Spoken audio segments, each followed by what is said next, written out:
Réflexion citoyenne 9. Revue ministérielle, suite. Loin d'avoir exploré toutes les facettes du domaine éducatif, à la façon d'un trois-mâts rendu aussi insignifiant qu'un esquif au regard de l'immensité de l'océan à parcourir, et bien obligés que nous sommes de seulement effleurer la surface d'une écume laborieusement traversée par les présentes réflexions,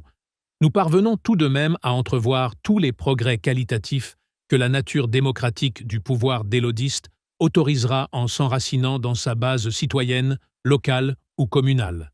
Car si toute exhaustivité reste impossible à atteindre dans l'étude de faits humains et sociaux d'une infinie complexité, rien n'interdit d'aller à l'essentiel pour comprendre le monde qui nous entoure, dans le sens étymologique d'inclure au moins ses principales dimensions, ne serait-ce qu'à travers les multiples exemples fictifs de d'Élodie Léverne. Il apparaît ainsi que pour savourer pleinement la recette gastronomique de la vie, point n'est besoin de tout dévorer, dès lors que la dégustation suffit à la satisfaction de nos sens, autant que l'échantillon suffit à ladite dégustation. 1. Santé, alimentation et mode de vie. Afin de poursuivre l'esquisse de la future société délodiste avec le domaine par définition vital de la santé, et pour mieux en saisir tous les progrès potentiels, par contraste avec le présent gaspillage inhumain d'une économie de marché trop mondialisée, il est préalablement utile de se demander pourquoi la médecine et ses services hospitaliers sont en crise aussi chronique depuis tant d'années, pourquoi les coûts et budgets afférents ne cessent d'exploser dans des disproportions ingérables, et pourquoi les pouvoirs publics sont en panne de solutions viables de long terme.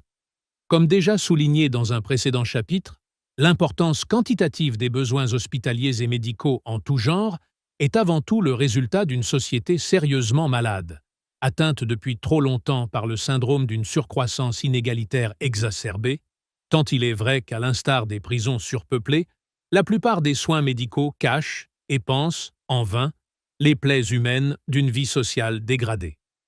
En effet, la disproportion actuelle de la consommation médicale reflète un besoin de réparation de corps et d'esprit, victime d'une vie déséquilibrée par le diktat du surprofit, de la productivité, de la surconsommation sous-qualitative qui en résulte inévitablement, ainsi que par l'accélération constante du rythme de vie professionnel et privé qu'impose notre société, du fait de son option politique de plus en plus économique et de moins en moins sociale. La maximisation financière et sa logique strictement comptable aboutissent à l'aliénation pure et simple d'un nombre croissant de nos concitoyens. En condamnant les uns à la réussite matérielle au prix du burn-out ou de l'échec personnel et familial par manque de temps libre, tandis que tant d'autres se précarisent ou se démobilisent jusqu'à perdre leur propre estime en se laissant assister sans la moindre contrepartie. Le stress, via sa tension rythmique, est ainsi devenu le moteur de notre course quotidienne, largement encouragé par la philosophie publicitaire du toujours plus, poussant les citoyens bernés à tous les excès possibles et les condamnant à surconsommer sans discernement une alimentation industrielle toxique, complétée de dopants et autres drogues licites ou non, afin de tenir le coup en sauvant les apparences. Ainsi ballottés entre tentation, frustration et culpabilisation en particulier vis-à-vis de maintes formes d'alimentation au sens large, et comme aspirés dans le tourbillon collectif d'une accélération sans limite qui ne leur laisse plus une seule minute de liberté pour repenser leurs priorités personnelles ou sociales, nos concitoyens payent le prix fort d'un tel mode de non-vie en termes de santé physique autant que psychologique ou morale. Dans la mesure où la qualité de vie quotidienne et l'alimentation conditionnent notre santé à 80%, si ce n'est plus, on comprend pourquoi les déséquilibres inhérents au capitalisme financier qui nous gouverne aboutissent de fait à une surconsommation médicale symptomatique de notre échec sociétal. De ce point de vue, les besoins médicaux désormais ressentis sont aussi artificiellement excessifs que ceux concernant la police ou la justice, en raison du non-sens de la vie imposée par l'actuel système politique, conséquence directe de notre assujettissement au néolibéralisme financier et mondialisé, ainsi que du fondement faussement démocratique de notre société. La médecine a certes accompli d'immenses progrès techniques et réalise aujourd'hui de véritables miracles en matière de chirurgie et de traitement, mais le gigantesque marché que représente cette juste priorité fausse inévitablement les moyens et les finalités du ministère correspondant ainsi que les motivations de tous les acteurs publics et privés concernés, tels que les médecins, laboratoires et autres comités de contrôle. L'essentiel du travail accompli en matière de soins médicaux est fort heureusement irréprochable. Mais les nombreux et récurrents scandales révélés par la presse font état de détournements pour le moins choquants, toujours dictés par l'appât du gain, aux dépens de la santé et de la confiance de patients devenus consommateurs, avec tous les abus que l'apparente gratuité de ce service public peut hélas induire sur le comportement de certains. L'administration elle-même, centralisée en un labyrinthe de commissions aussi dépendantes des lobbies d'experts privés qu'indépendantes des trop rares inspecteurs censés les contrôler, finit par encourager les dérives en couvrant maintes pratiques douteuses au point de se rendre complice de certains scandales nationaux jusqu'au plus haut niveau, tandis que l'explosion des coûts matériels et humains ne permet plus de faire face à la demande de soins. La grève actuelle des urgences catalyse, depuis plusieurs mois, tous les paramètres principaux de la question médicale, sous la double pression d'un nombre croissant de faux patients d'urgence qui pourraient et devraient être soignés autrement, et d'un gouvernement mesquin obsédé par la rentabilité des services et la compression correspondante des personnels et autres lits disponibles, selon une concentration géographique laissant pour compte la quasi-totalité des territoires pudiquement appelés périphériques.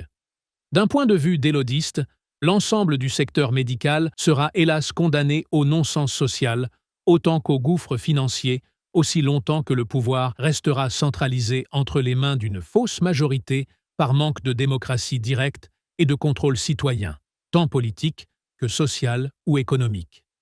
Plus des 3/4 des besoins médicaux ne sont que la conséquence de l'inconséquence égoïste des leaders économiques et politiques, dont la logique strictement financière de croissance et d'enrichissement aux dépens de l'humain fera gonfler jusqu'à l'explosion les vaines bouées de sauvetage que représentent la médecine, la police, la prison et jusqu'à l'armée, dès lors que ces 4 piliers régaliens deviennent anormalement nécessaires. Car l'abus de pouvoir, à la fois politique et économique, doublé de son aveuglement face aux devoirs sociaux qui vont de pair, produit une société toujours plus déséquilibrée, dont le pourrissement et les frustrations nourrissent la violence jusqu'à l'abcès de la guerre, que cette dernière soit civile ou internationale. Contre la perspective d'une pareille impasse, la société délodiste, localement autogérée, devra et pourra garantir à chaque citoyen sa juste place minimale égalitaire en contrepartie de sa participation active au bien commun pour assurer à chacun le confort vital et décent défini par un contrat citoyen universel et évolutif. Il en résultera une décrispation et une dédramatisation définitive des rapports socio-économiques et politiques propres à remplacer le stress par la sérénité, dans un mode de vie apaisé, laissant à chacun la liberté d'en faire plus en faisant mieux, sans dépendre vitalement de qui que ce soit, ni contraindre autrui à la moindre dépendance indue. Les grands progrès techniques et matériels accomplis depuis des siècles pourront alors servir à équilibrer le temps et l'argent, l'effort et le repos, dans un nouveau rapport librement choisi par chaque citoyen, surtout au-delà du minimum des droits et devoirs constitutionnels définis par la majorité démocratique la plus directe et transparente qui soit. De fait, en changeant ainsi le cadre sociétal et sa règle du jeu par l'équilibrage d'un pouvoir enfin équitablement partagé, chaque citoyen pourra à terme trouver ou retrouver spontanément la maîtrise de son destin. La noble fierté d'une responsabilité sociale pleinement assumée et la vraie liberté d'entreprendre ou de s'associer à l'entreprise d'autrui dans la sphère économique privée.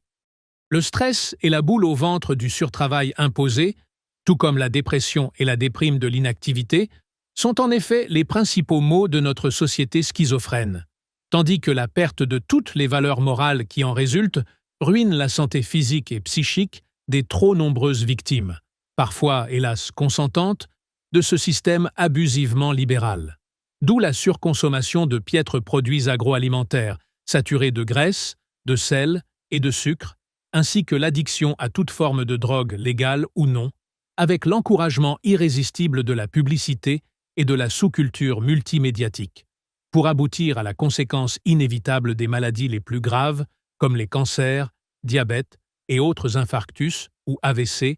tant via la mésalimentation qu'au travers de la détérioration du mode de vie,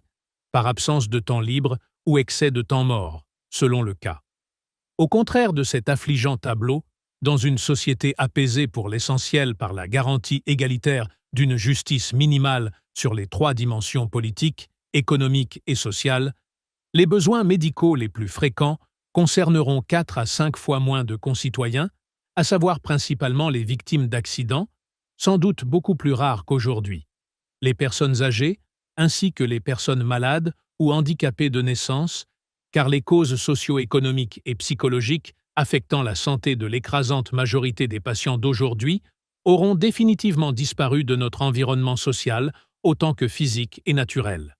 La bonne santé est l'état normal de la quasi-totalité des femmes, hommes et enfants constituant un pays prétendument développé, pour peu que dans un nouveau contexte enfin démocratique, les choix majoritaires du bon sens populaire interdisent, comme il se doit, l'empoisonnement organisé des produits agricoles et l'industrialisation abusive et chimique de l'alimentation.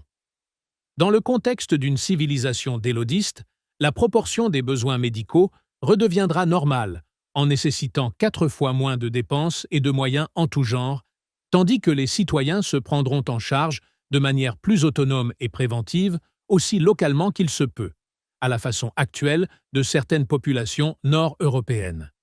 D'ores et déjà, de nombreuses solutions alternatives à l'allopathie sont testées en de multiples endroits par des professionnels de bonne volonté au sein même de toutes les corporations médicales concernées. Et d'innombrables idées aussi simples qu'efficaces sont en attente du jour où les verrous administratifs et lobbyistes sauteront enfin pour laisser sa juste place à la créativité et à l'expérimentation locale.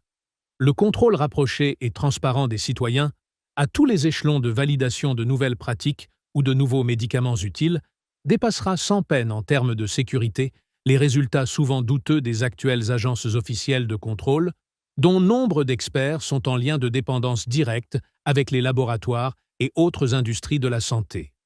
La résolution quantitative de l'impasse médicale actuelle, par la tempérance délodiste d'une vie individuelle et sociale enfin équilibrée, permettra non seulement de réduire des 3/4 tous les besoins médicaux et hospitaliers, mais plus encore de promouvoir une évolution qualitative, humaine et organisationnelle des services enfin dignes des progrès techniques spectaculaires que la recherche médicale accomplit à grands pas.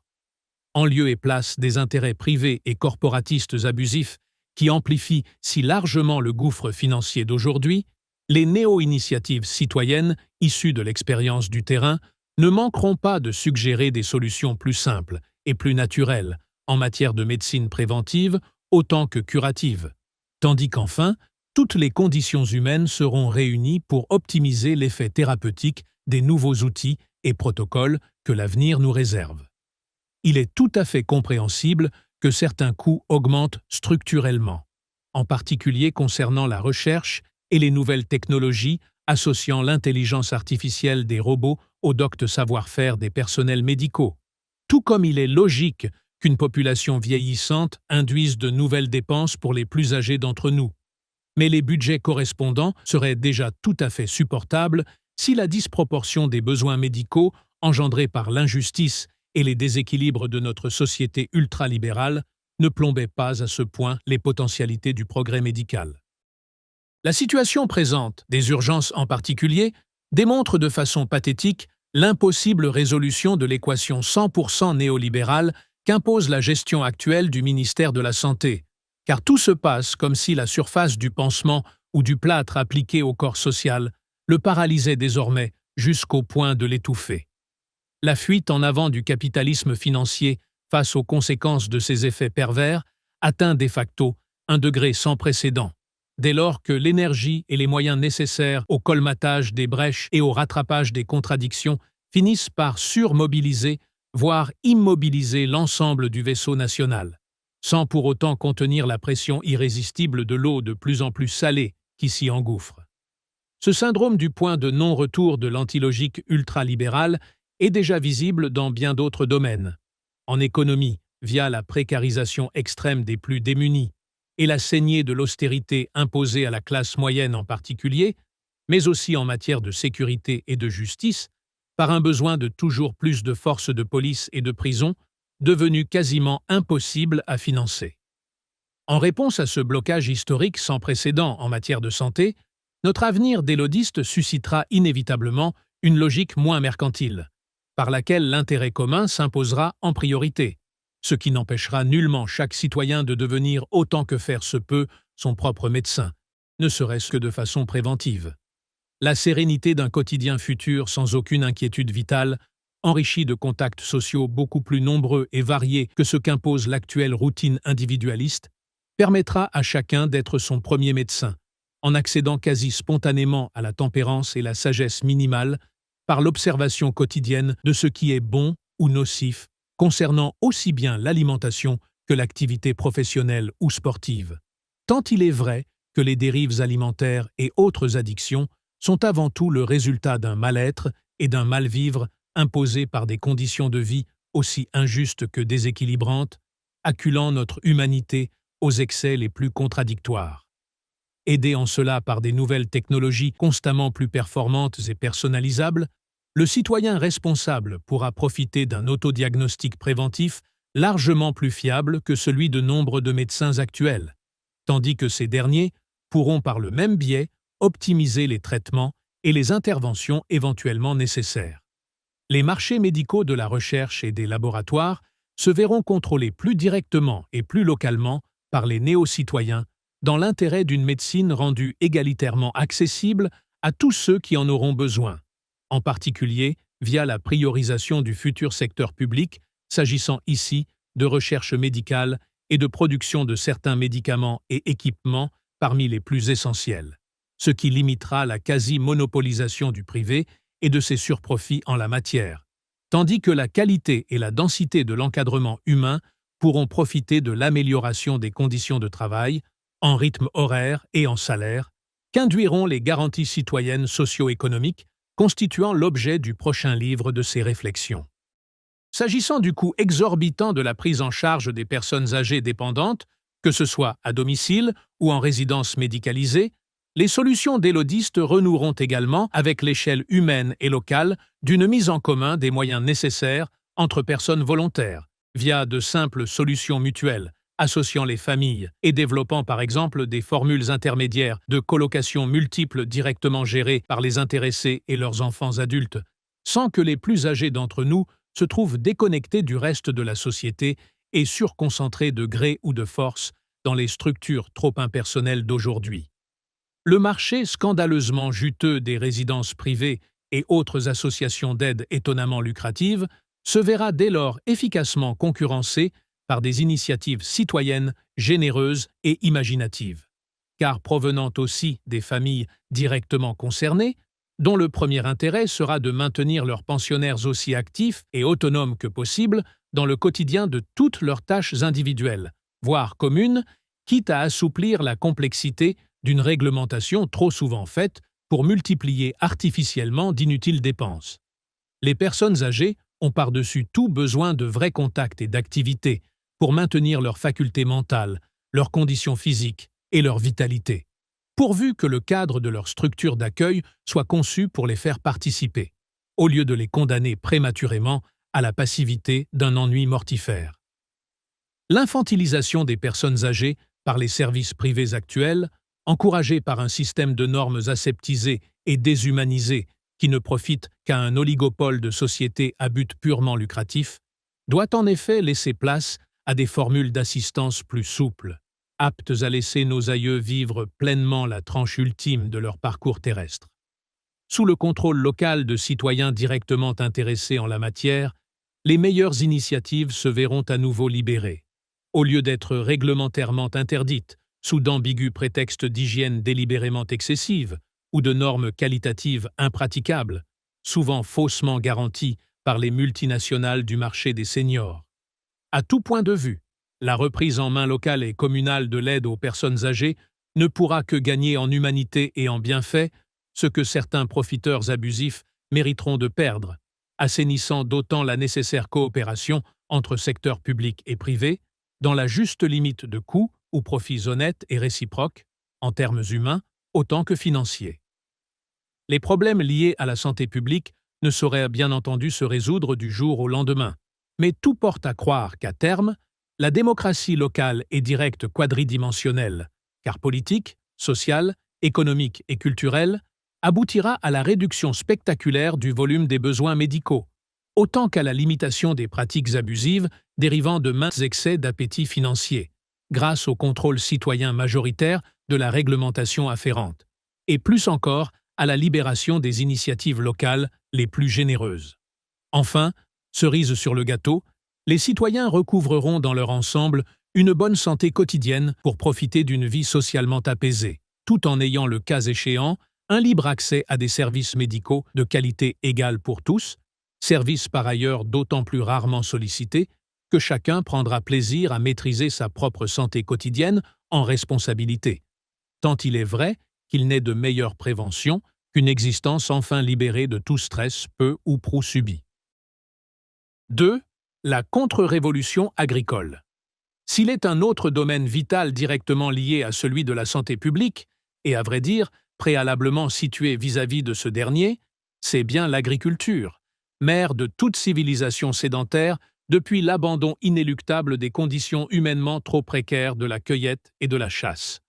Or, en matière d'élevage et d'agriculture, le XXe siècle, par la fameuse main invisible de l'économie de marché, a transformé bon gré mal gré les agriculteurs et autres paysans en entrepreneurs de taille quasi-industrielle, éliminant d'office tous ceux qui ne s'adaptaient pas aux nouvelles règles du jeu. Au point que de nos jours, la FNSEA est devenue le fer de lance de l'agriculture la plus chimique et productiviste qui soit, aux dépens de la qualité des produits issus de ce secteur vital, de la santé de professionnels désormais vêtus comme des cosmonautes pour travailler la terre, causant ainsi la pollution des nappes phréatiques et des cours d'eau, ainsi que la perte écologique de notre indispensable biodiversité. Tout cela pour finir par ruiner jusqu'à notre santé physique, au point de voir bientôt régresser l'espérance de vie moyenne en Europe, quelques années après les USA, obnubilés par l'appât du gain, piégés par l'endettement d'une mécanisation et d'une technicisation à outrance, les nouveaux éleveurs et agriculteurs paient aujourd'hui le prix exorbitant de leur trahison historique vis-à-vis de la nature et de leur si beau métier, faute d'avoir dûment respecté le terroir et tous ses plus petits habitants, flore et faune comprises.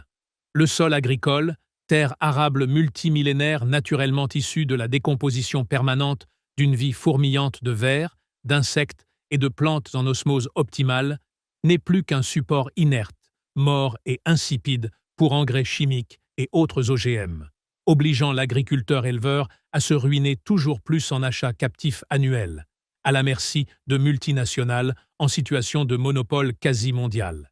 Pire encore, à travers la récente marchandisation des semences et leur modification génétique, le vivant devient propriété privée via le juteux marché des patentes, dont le but délibéré est de remplacer toutes les espèces alimentaires naturellement améliorées pour bientôt nous faire payer au prix fort le droit de survivre en s'alimentant.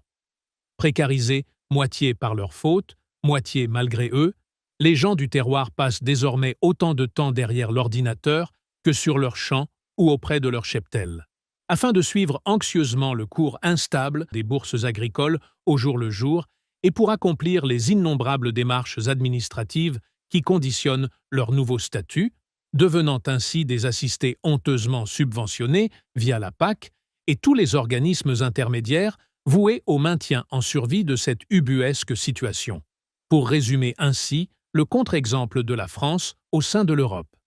Le résultat est qu'en quelques décennies, ce pays exceptionnellement autosuffisant du point de vue alimentaire est devenu dépendant de l'étranger via l'importation massive de produits standardisés encore plus toxiques que ceux qui sont autorisés selon les normes hexagonales. Tout cela grâce à l'Europe et à ses divers marchés intercontinentaux.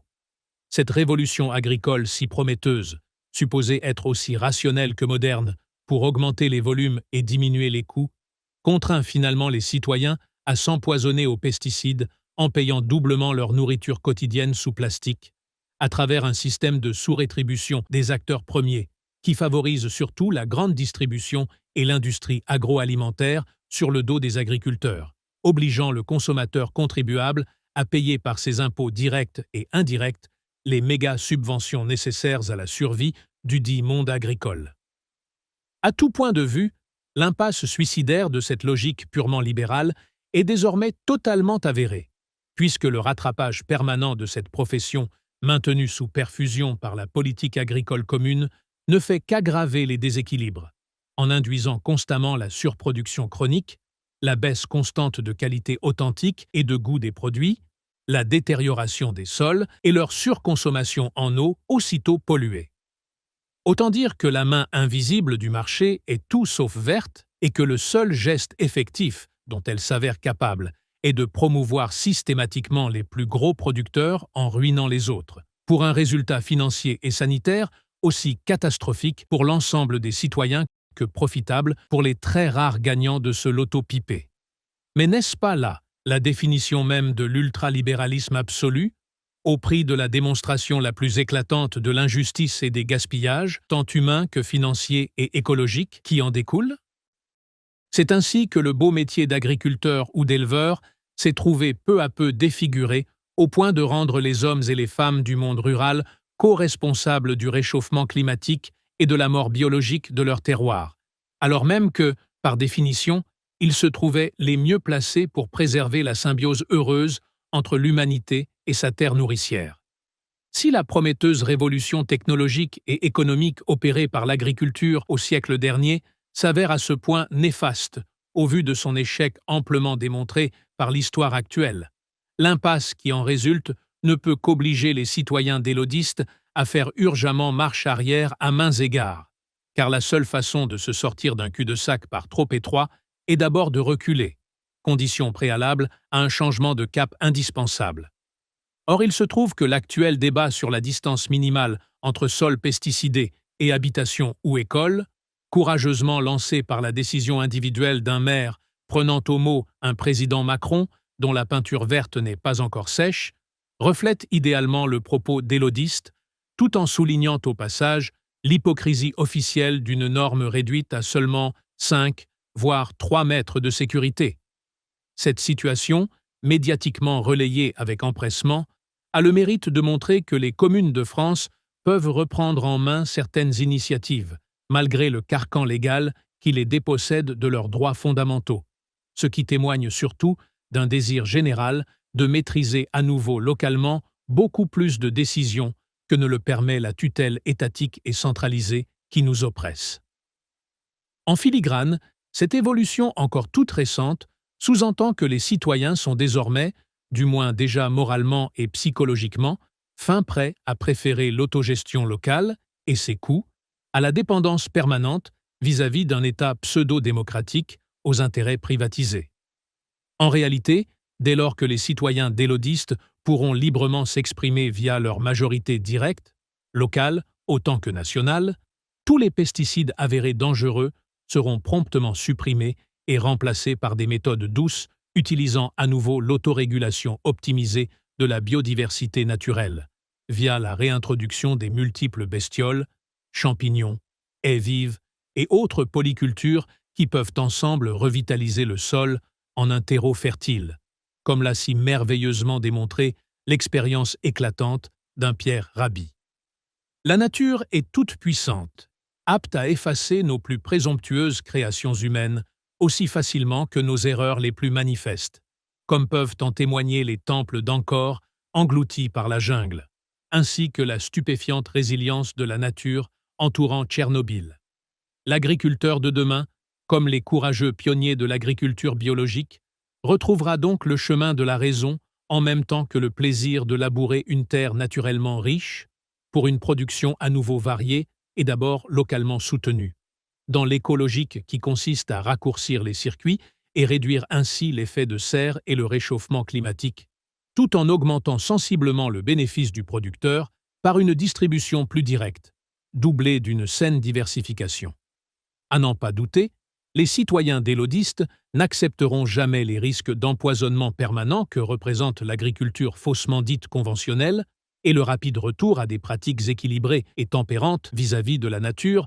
fera du bio la norme, quitte à réduire d'autant la surconsommation qui participe pleinement du gaspillage quotidien éhonté de nos ressources autant que de l'obésité chronique des citoyens les plus précaires, avec toutes les conséquences déjà mentionnées dans la section précédente. Dans ce secteur clé de l'agriculture, dont dépendent directement la vie et la santé de tous, les abus inexcusables du capitalisme aveugle laisseront place à un juste équilibre entre technologie avérée utile et tradition bienfaisante, sous la surveillance transparente de lois et réglementations démocratiquement républicaines, à nouveau enracinées sur le local et le régional. En tout état de cause, l'impasse de l'agriculture industrielle et chimique, imposée par la logique ultralibérale, conduira très certainement les citoyens délodistes à renouer avec une agriculture sans pesticides par la généralisation de l'approche bio, pour retrouver avec bonheur les saveurs de produits sains et respectueux de l'environnement autant que du bien-être humain, au lieu de réserver injustement ce luxe aux minorités les plus riches, voire les plus lucides, du présent. De même, en délaissant la monoculture intensive et ses ravages écologiques, ce retour indispensable à l'authenticité s'accompagnera d'une relocalisation de la plus grande variété possible de produits agricoles, lesquels pourront être distribués ainsi plus mûrs et plus frais, sans nécessiter un long transport inutilement polluant. Grâce au retour de la viabilité économique locale, les futurs citoyens, plus avisés que jamais par la liberté d'un vrai choix, sauront également interdire les modes de conservation inappropriés et cancérogènes qui nous valent les fruits et autres légumes si calibrés et si luisants d'aujourd'hui, dont la présentation trop parfaite et la stabilité aseptisée s'obtiennent à coup d'irradiation systématique après récolte. Cette évolution inéluctable est déjà visible partout en France à travers de multiples initiatives citoyennes locales associant directement producteurs et consommateurs, via des micro-associations toutes plus imaginatives les unes que les autres, afin de renouer le lien direct entre l'homme et la nature dans le respect de cette dernière, pour assurer une alimentation de qualité optimale en toute transparence. Cette tendance, actuellement supportée par le bénévolat associatif, ne pourra que s'épanouir de façon plus structurée et plus systématique dès lors que la démocratie communale directe deviendra le tout premier maillon de la Constitution à venir. Enfin, la civilisation du temps libre qu'autorisera la saine décroissance des excès du capitalisme forcené permettra à terme, par la débétonisation des villes et la néo-ruralité, de partager plus largement que jamais un mode de vie reconnecté à l'environnement, que ce dernier soit naturel ou apprivoisé. Le jardinage familial et son plaisir certain de liberté et d'autonomie alimentaire pourra concerner beaucoup plus de citoyens volontaires, mais bien d'autres formules partagées, dont les embryons sont déjà si visibles à titre expérimental, pourront fleurir sans limite dans des ceintures vertes propres à contrer volontairement l'expansion des villes au-delà d'une échelle humaine optimale, selon la judicieuse préconisation d'un Ebenezer Howard, inventeur du concept de ces fameuses Garden Cities of Tomorrow. Loin d'être exhaustives, les quelques réflexions qui précèdent suffisent à faire pressentir toutes les évolutions qualitatives et quantitatives que la démocratie locale directe saura bientôt susciter, sitôt que les citoyens auront le droit de décider et d'encourager les pratiques socialement bénéfiques en matière d'environnement agricole et de production végétale ou animale, toujours sur la base de la généralisation régionale ou nationale d'initiatives et d'expériences locales, communales ou intercommunales, mais plus par imitation ou transposition locale qu'à travers les abus anti-écologiques de quelques surexpansions commerciales et logistiques inappropriées. 3. L'industrie agroalimentaire. Vampirisant littéralement l'agriculture d'aujourd'hui et ses courageux travailleurs indépendants, devenus esclaves ou complices au gré de l'échec ou de la réussite, l'industrie agroalimentaire a connu la même évolution capitaliste et libérale pour nous conduire aux actuels géants multinationaux dont le profit spéculatif est la seule raison d'être, au prix d'une rationalisation scientifique qui a tôt fait de remplacer les cuisiniers par des ingénieurs chimistes pour la conception de produits artificiels et aseptisés saturés de sucre, de sel, de graisse, de colorants et de conservateurs, et nécessitant chacun des centaines ou milliers de kilomètres de transport polluants pour en délocaliser la fabrication en fonction directe des coûts salariaux les plus attractifs. Cette logique, compréhensible du strict point de vue microéconomique, est devenue malsaine et criminelle, sitôt que l'ouverture des frontières a favorisé la concurrence déloyale quant aux conditions de production et de taxation, ainsi que la dégradation de la sécurité sanitaire par la complexification des circuits d'approvisionnement, l'opacité croissante des contrôles et la tolérance d'additifs souvent dangereux pour la santé du consommateur. En s'autocontrôlant quasi librement via des agences semi-publiques, autant qu'à travers le poids compromettant de ses puissants lobbies, ce secteur industriel devenu monopolistique dicte sa loi à des autorités politiques d'autant plus bienveillantes qu'elles partagent la même vision ultralibérale à finalité exclusivement financière. Le résultat de cette logique est chaque jour plus visible dans les trop nombreux supermarchés et autres hypermarchés où s'alignent des kilomètres de rayons étalant sous une fausse profusion la pauvreté de produits standardisés à outrance, scientifiquement écoulés à force de matraquage publicitaire et de marketing ciblé sur une population de consommateurs déboussolés par manque de temps et de recul critique, avec les nombreuses conséquences sanitaires que l'on sait en termes de surpoids, d'obésité, de troubles cardiovasculaires et autres cancers par empoisonnement chronique.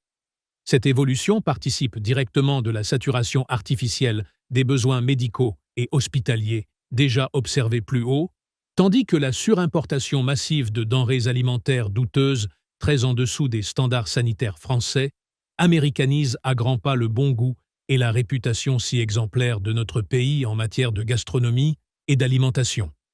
Au final, manger sain et simple est devenu le luxe suprême des seuls meilleurs restaurants de la bourgeoisie. Sinon, le quotidien d'une minorité de provinciaux lucides, encore accrochés à la bonne tradition culinaire et protégés par leur isolement géographique, tandis que la masse des suractifs, désormais exploités au rythme anglo-saxon de la journée continue, se contente d'un kebab ou d'un McDo,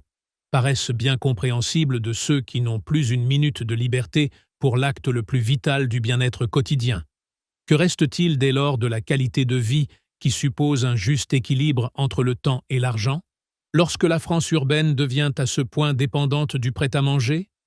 La réponse ne saurait résider dans la perpétuation d'un tel système, dont le degré de gaspillage fait honteusement écho à la sous-alimentation de trop nombreuses populations de par le monde.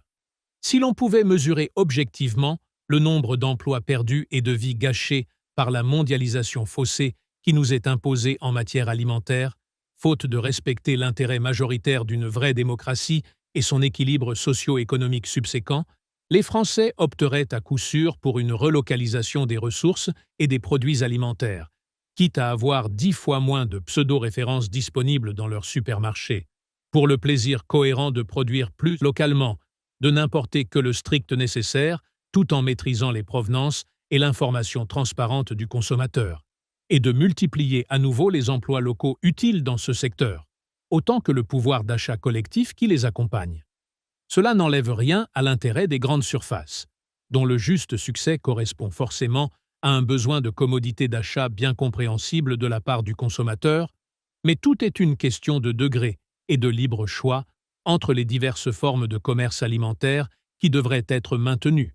Or, le niveau de concentration atteint dans le secteur de la distribution n'a que trop favorisé le double dumping des prix et de la qualité des produits fournis, accompagnant hypocritement la baisse de pouvoir d'achat et la disparition d'emplois si caractéristiques de la politique économique de ces 60 dernières années.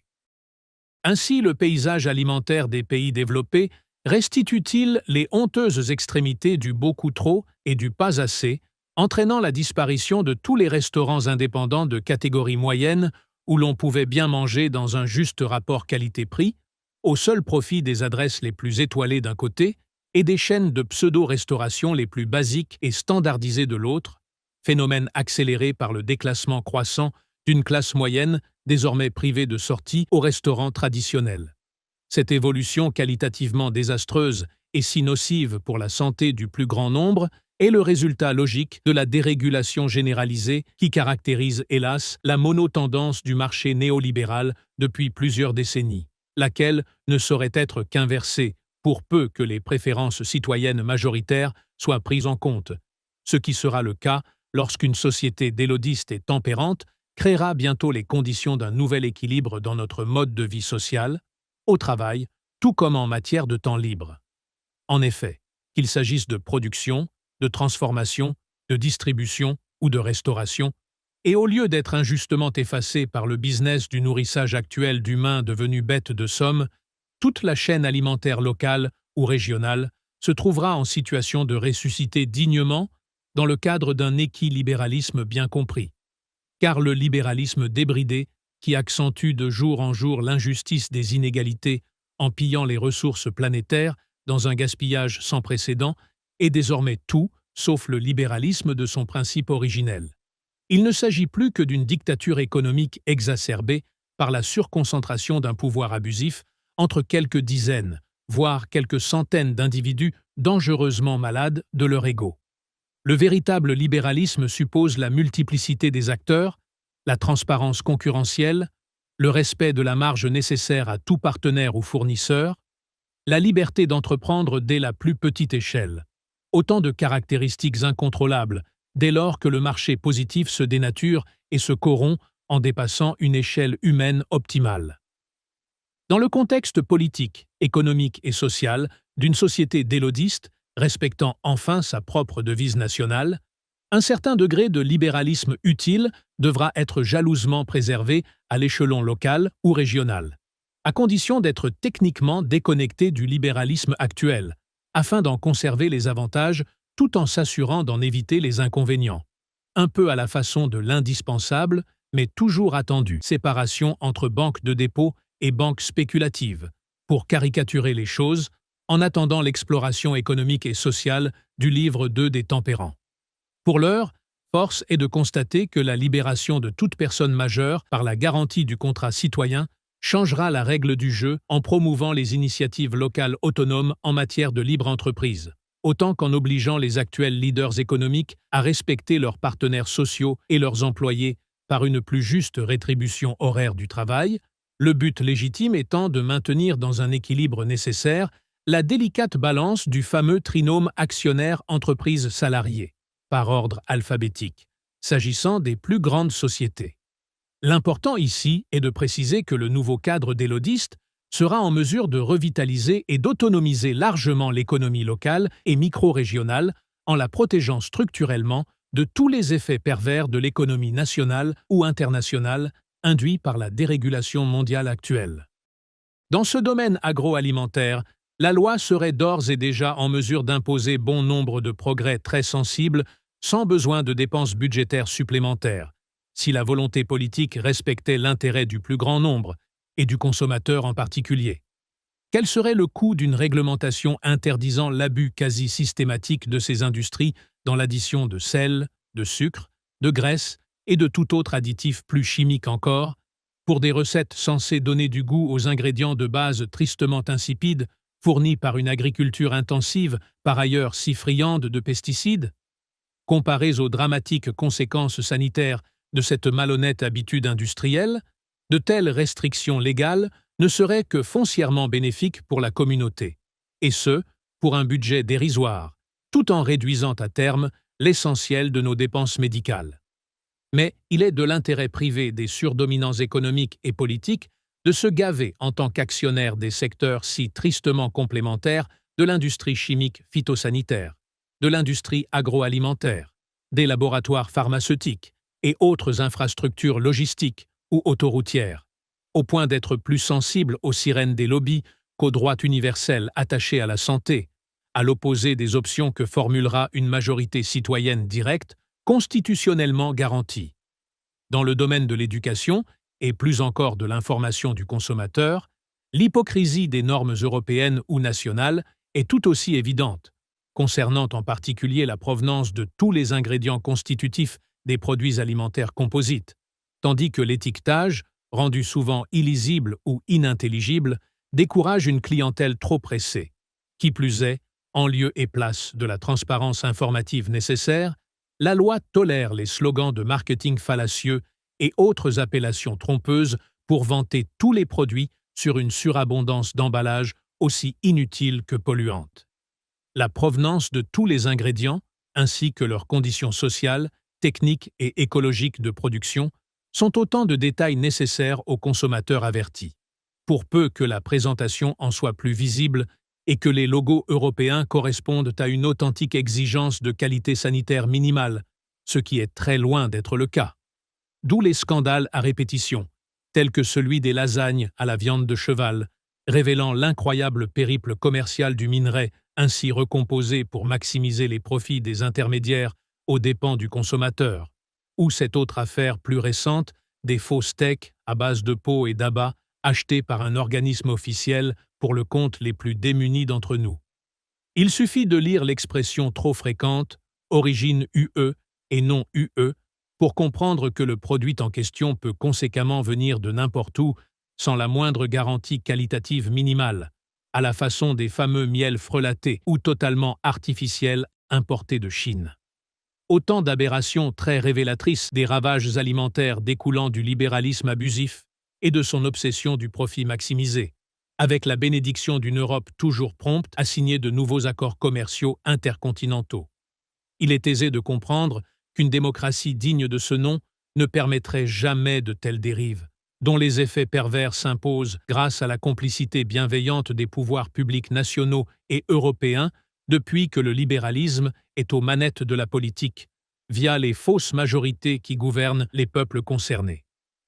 Au contraire de cette injuste évolution, loin de supprimer le commerce durable et de facto nécessaire, la République délodiste aura pour principal avantage d'interdire tous les abus de position dominante et de contenir tous les acteurs de l'alimentation dans la juste limite de leur rôle économique et social le plus positif.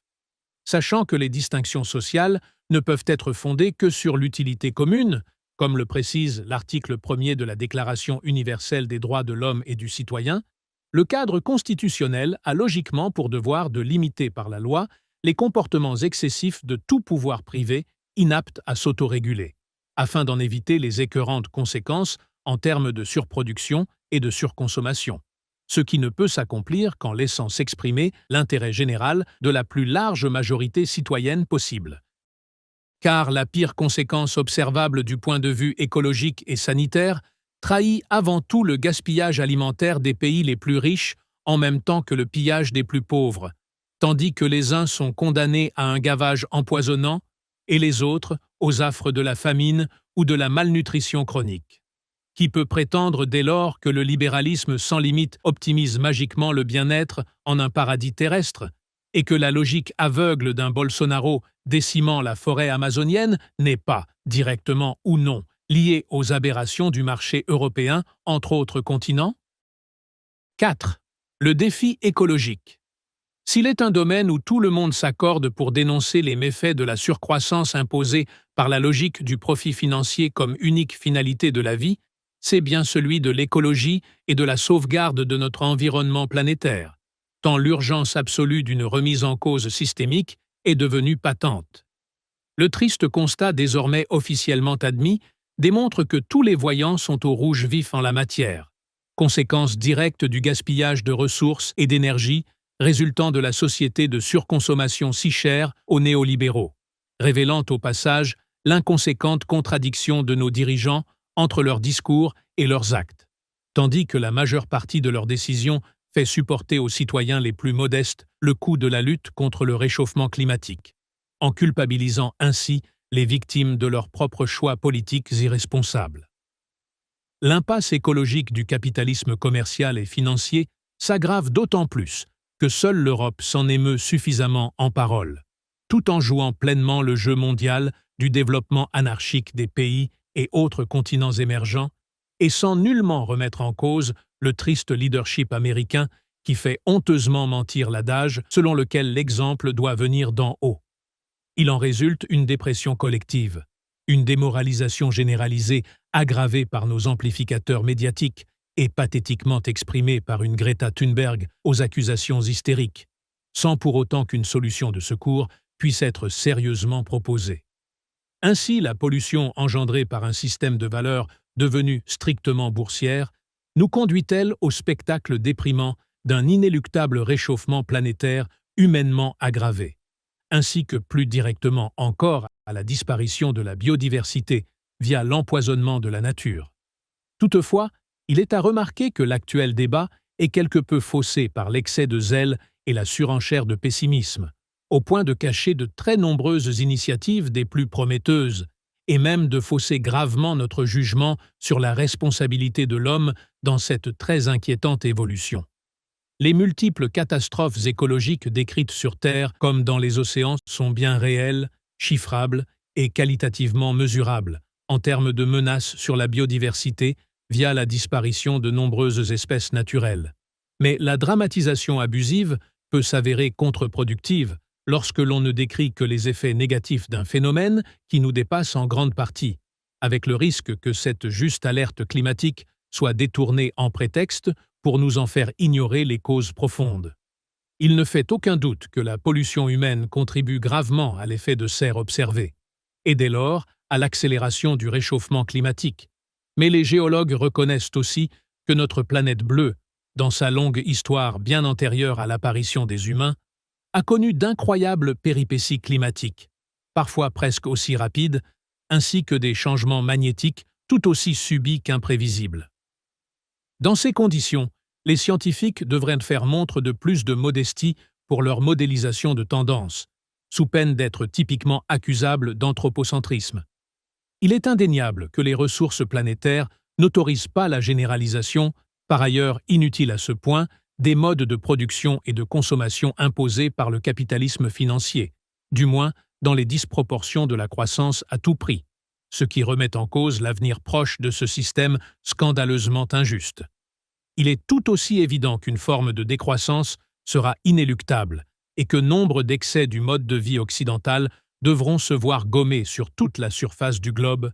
mais le pessimisme ambiant est en réalité exacerbé par l'absence de solution de remplacement, ce qui pousse les chercheurs et commentateurs à exagérer la proportion de la responsabilité humaine dans ce phénomène si inquiétant. Le point de vue tempérant est nettement plus optimiste, d'abord en remettant l'homme à sa juste place insignifiante face à la toute-puissante nature, mais sans pour autant tomber dans l'excès contraire d'un angélisme béat. L'évolution climatique de la Terre dépasse de très loin le pouvoir de nuisance des fourmis humaines que nous sommes, car l'immense volume de l'atmosphère, des océans et autres continents ne saurait craindre l'humanité microscopique qui s'en prétend maîtresse, et les forces planétaires en jeu peuvent expliquer nombre de phénomènes naturels aux conséquences incommensurables, impliquant par exemple des alignements critiques de planètes pouvant cumuler leurs attractions, une suractivité solaire, des variations de distances interplanétaires et autres équilibres magnétiques subtils, voire telles variations périodiques de forces telluriques uniquement terrestres, pouvant perturber durablement et même très rapidement notre climat autant que notre environnement. À la moindre variation de ces paramètres fondamentaux sur l'échiquier gigantesque de l'univers, les phénomènes induits d'attraction perturbent aussitôt les courants marins et aériens, affectant en premier lieu les nuages à travers leurs effets climatiques aux conséquences cycloniques visibles, tandis que plus profondément encore, la croûte terrestre et semi-flottante des continents s'en trouve logiquement sujette aux éruptions volcaniques et autres tremblements de terre. Or, malgré tout leur docte savoir et leur mérite, les scientifiques n'ont aucun moyen de prévoir les prochains caprices planétaires, ni de répartir indubitablement les causes humaines ou naturelles des variations observées, y compris concernant la fonte des glaciers ou de la banquise, entre maintes autres évolutions. Par ailleurs, bien que notre humanité mercantile transforme son environnement en infâme poubelle tout en aggravant partiellement ces phénomènes naturels cycliques, et indépendamment de la conscience d'une solution politique, économique et sociale bientôt à portée de main grâce aux prochaines réflexions, l'optimisme d'Élodiste en matière de climat réside dans l'observation de la force vitale de Dame Nature, via son adaptation spontanée à tout traumatisme sérieux, selon le principe de l'évolution des espèces, si justement décrit par Charles Darwin. Du strict point de vue de sa condition d'abord animale et de sa subsistance biologique, l'être humain fait partie intégrante des espèces naturelles et a parfaitement le droit de se développer, même aux dépens de certaines autres espèces qui lui seraient géographiquement incompatibles, dans la mesure et limite logique du respect de son propre intérêt.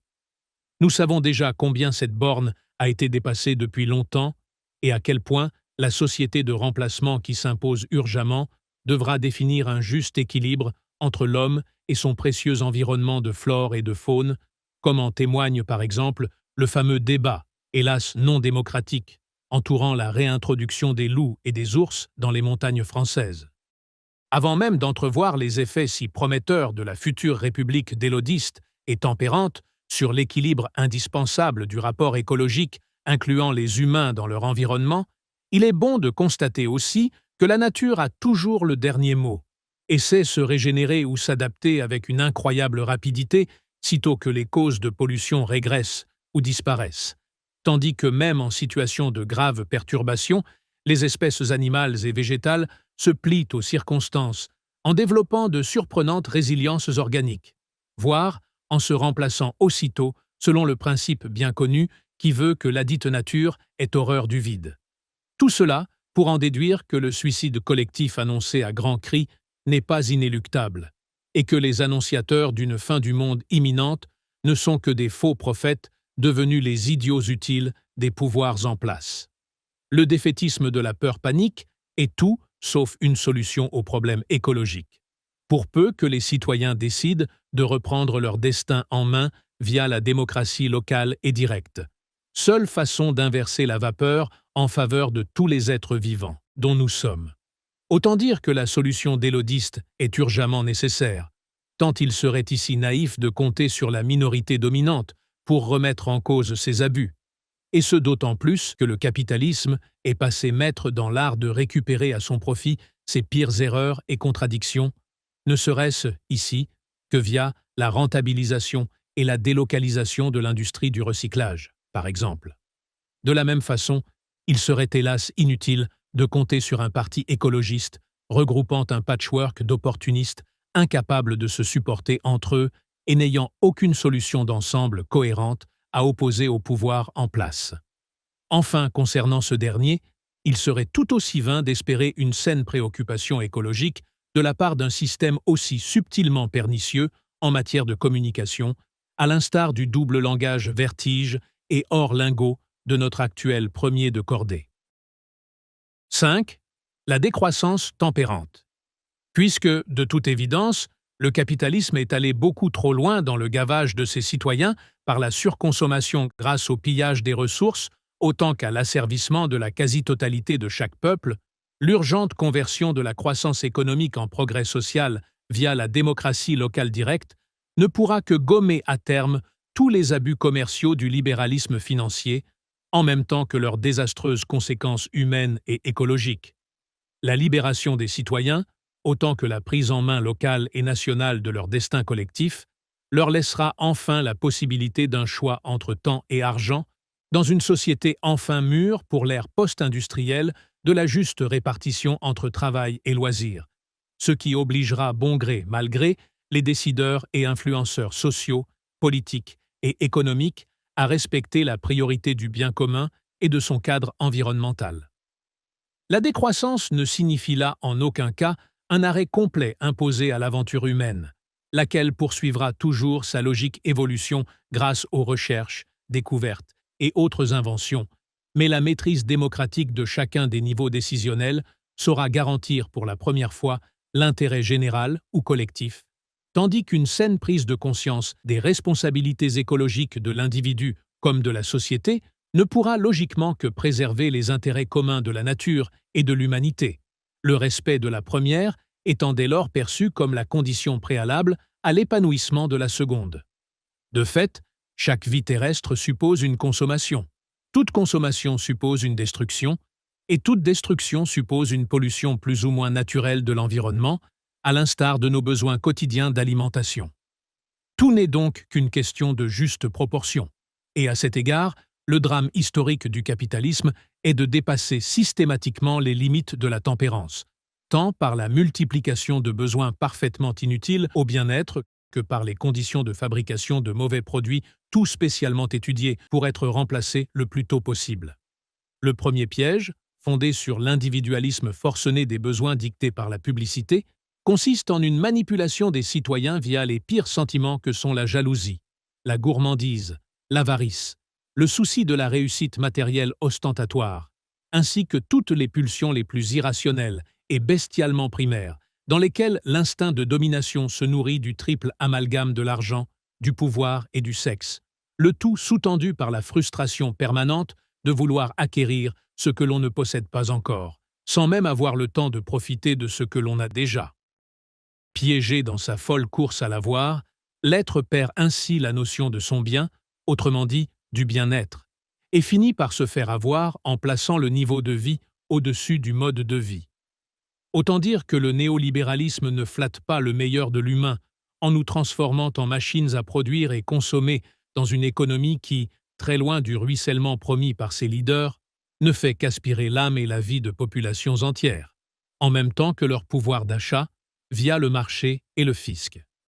En libérant tous les citoyens du souci de la survie et de la quête d'un bien-être matériel déjà suffisant grâce aux garanties réciproques du contrat citoyen, la société délodiste laissera entre les mains de chacun le pouvoir crucial de choisir la teneur de sa vie personnelle ou familiale, et donc de doser en toute connaissance de cause le nécessaire panachage entre temps et argent, activité lucrative ou associative, créativité ou consommation, réduisant d'autant les besoins irrationnels promus par la société de surconsommation. Car, loin d'être l'apparence d'un excès de choix entre des milliers de choses toutes plus inutiles les unes que les autres, et souvent faute de temps, la véritable liberté suppose la libre option d'un compromis individuel entre les deux données fondamentales que constituent le temps et l'argent, à la façon d'un curseur ajustable pour panacher ces deux éléments aussi vitaux que complémentaires. Or, l'absence de toute garantie citoyenne égalitaire et minimale, jointe à la pression vitale et coercitive des rapports de travail en milieu néolibéral,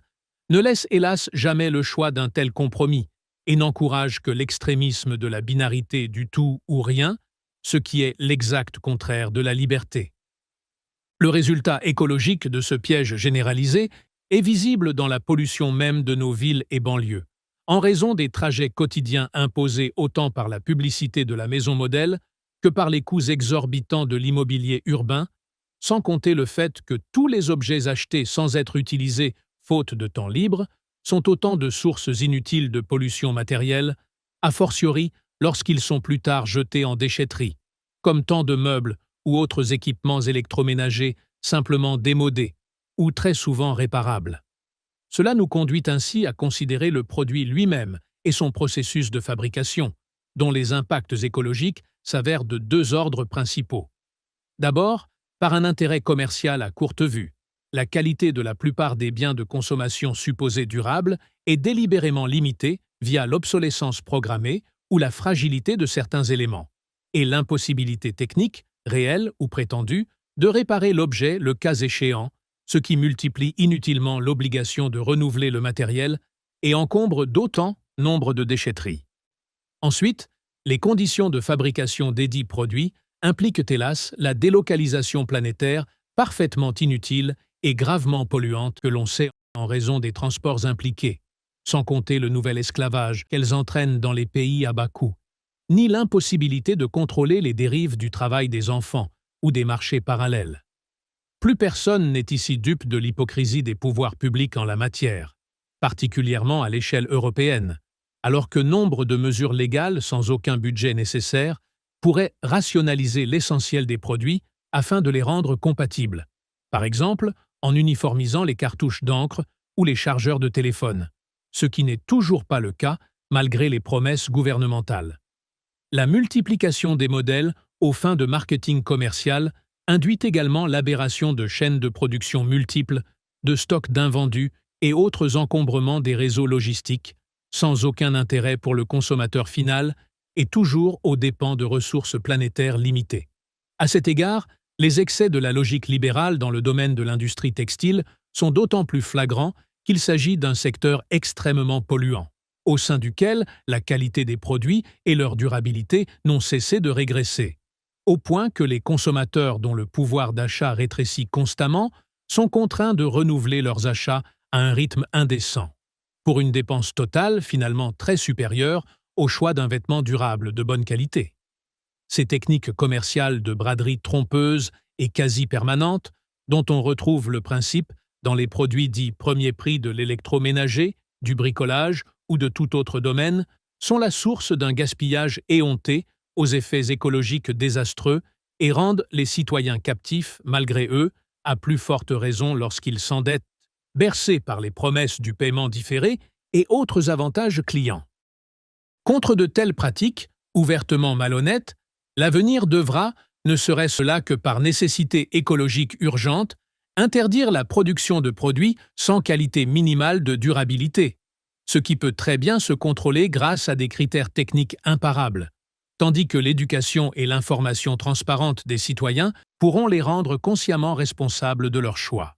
Car, dès lors que la qualité sera assurée pour tous et dûment rendue accessible par la juste rémunération de chacun, les besoins de consommation les plus courants, tout comme les productions correspondantes, seront réduits dans des proportions inimaginables, et ce d'autant plus que beaucoup de citoyens retrouveront le goût de la créativité personnelle ou locale, y compris en matière vestimentaire.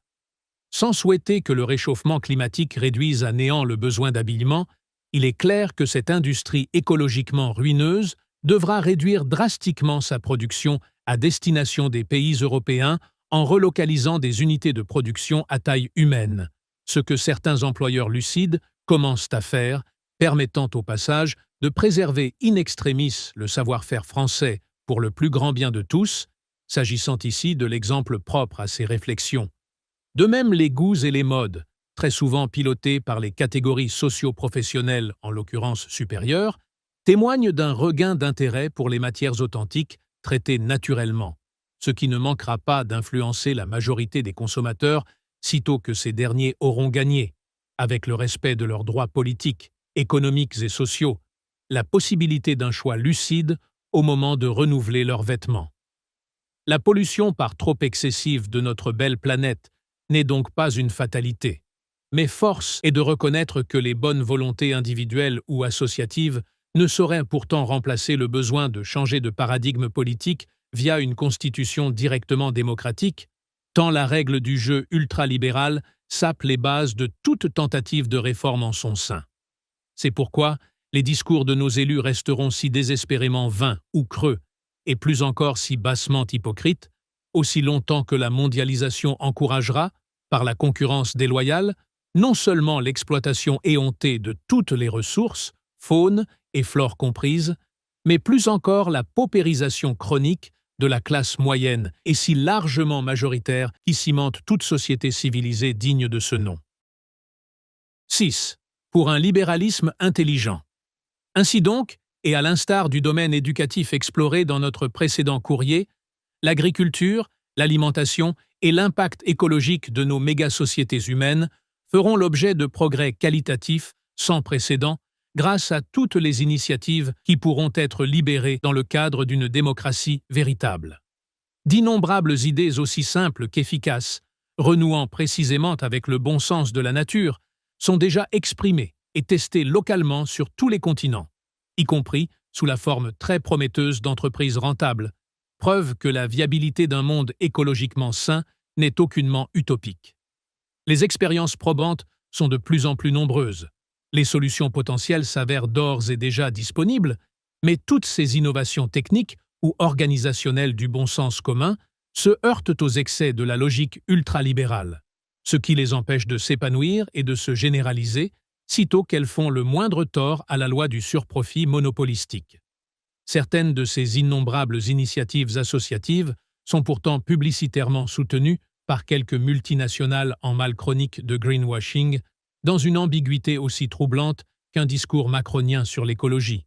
Mais il ne faut pas demander l'impossible aux élites dirigeantes lorsque leur politique de facilité consiste à culpabiliser les classes moyennes européennes en les bridant de taxes et de contraintes écologiques supplémentaires, tout en délocalisant stratégiquement les productions les plus polluantes dans les pays émergents, ou en signant de nouveaux traités commerciaux intercontinentaux aux effets si destructeurs en matière d'emploi local. Toutefois, n'en déplaise aux rêveurs du retour à un état de nature idéalisé, le vrai libéralisme ne saurait être en cause dans l'essence de sa définition première. La liberté d'entreprendre est tout aussi sacrée que la liberté individuelle d'opinion, de culte ou de mobilité,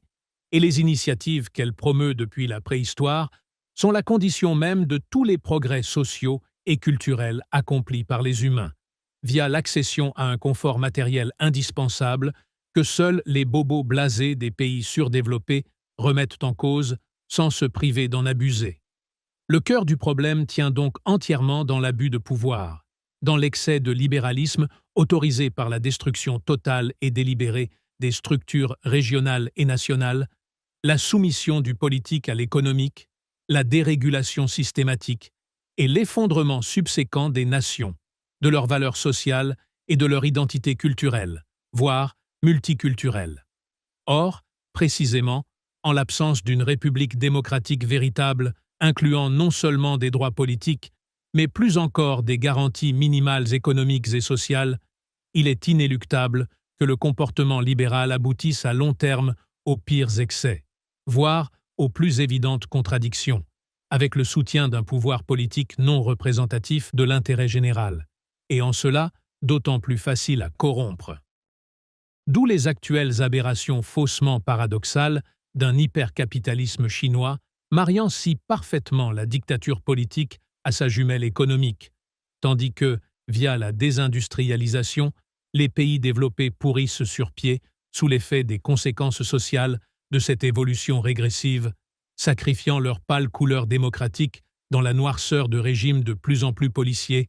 au point de faire ignorer médiatiquement ou de défigurer politiquement par la caricature la moindre liberté d'expression critique, aussitôt taxée de complotisme, de populisme ou de nationalisme. Toute l'ambition des copieuses réflexions développées sous le titre générique des tempérants consiste à définir aussi scientifiquement que possible les limites au-delà desquelles nos comportements socio-économiques basculent dans un abus nocif à l'équilibre de la société, afin que par la connaissance partagée d'une réalité objective indéniable, tous les humains et citoyens puissent être définitivement réconciliés, en tant qu'individus devenus librement solidaires en communauté. La paix et la justice seront alors les meilleures garanties de la pérennité d'un tel équilibre, prévenant le moindre abus de pouvoir, non sans stimuler une néo-liberté d'entreprendre enfin positivée par la garantie d'une égalité minimale. Tel est l'ambitieux compromis à rechercher par l'intermédiaire d'une nouvelle constitution démocratique, locale et directe,